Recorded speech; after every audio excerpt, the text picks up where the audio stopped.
Bet you have this lying somewhere in your kitchen wasting, or you thinking you want to make ice cream or cake. No, I got you. Today we're gonna try a different recipe. Stay tuned. Guys, today I was craving my favorite snack while I was in Africa, Sierra Leone. So I said, let me just go shop right and get this brand. Close, but it's not really exact, but it's close. And let me make butterscotch. So I open it. This is the milk. I'm gonna give it a good hand stir, like mix it until it turns brown. All right, yeah, it go brown like this. It turn to momo brown.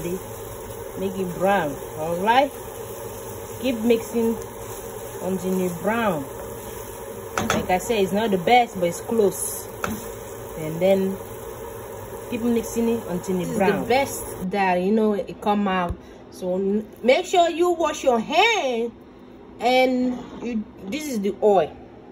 You can use all kind of oil you want, not baby oil, regular oil. So now you fold it like that with your two hands in your pan, roll it, and you put it in the side.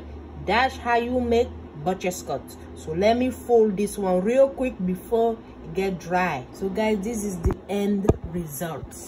This is the one we call butterscotch. You can get the ingredient in your favorite grocery store. All right there. See, I'm about to the scotch.